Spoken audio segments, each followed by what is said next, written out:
Kaibigan, ito pakinggan mo. Last time ay nagkaroon tayo ng kunting reminder patungkol sa pagpapatawad doon sa mga taong nagkasala sa atin. In connection doon sa utos ng Panginoon na sinasabi natin mahirap sundin. Yun ay ang ibigin ang iyong mga kaaway. Alam mo, sa Romans chapter 12 verse 9 ay merong sinasabing ganito. Ang pag-ibig ay maging walang pagpapaimbabaw. Ang connection po dito ay patungkol sa pag-ibig sa mga taong tinuturing natin na kaaway o nagkasala sa atin. Ngayon sabi niya dito, ang pag-ibig ay walang maging pagpapaimbabaw. So hindi dapat tayo mapagpaimbabaw. Minsan, kaya pala hindi natin magawang ibigin ang mga taong nagkasala sa atin dahil sa ating pride, dahil sa ating pagmamataas, na hindi natin kayang ibaba ang ating sarili o at least kapantay man lang sa kanila.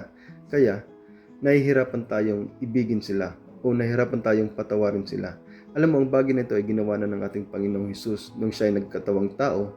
Iniwan niya ang kanyang kaharian sa langit at nag-anyong alipin, nakigaya sa ating mga tao at namatay sa cross. At namatay siya sa cross para sa mga taong nagkasala sa Kanya. Doon niya ipinakita ang Kanyang pag-ibig sa mga taong nagkasala sa Kanya at ang Kanyang pagpapatawad. Doon niya ipinakita sa atin. Hindi niya lamang sinabi, kundi Kanyang ginawa. So, mahirap gawin, mahirap sundin ang pag-ibig sa mga taong sinasabi natin na nagkasala sa atin, sa mga taong ating kaaway.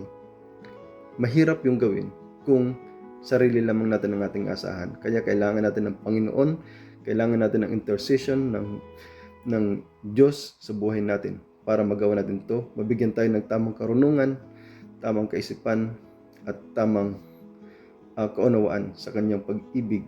Mas lalo nating maintindihan ang pag-ibig ng Diyos at ma-share natin din sa iba. Hindi lamang sa salita, kundi pati sa gawa. Bilang mga Kristiyano, muli, paalala na ito ay utos ng ating Panginoon. Hindi lamang ito para sa pagsunod ng Kanyang kautusan, kundi naniniwala ako ng pag-ibig sa kapwa natin, lalo na sa mga taong nagkasala sa atin, ay para din sa atin. Nakakangiti tayo, nagkakaroon tayo ng kaluwagan sa ating puso kapag tayo ay nagpapatawad at nakakabawas ng stress at nakakabawas ng ika-high blood. Ingat.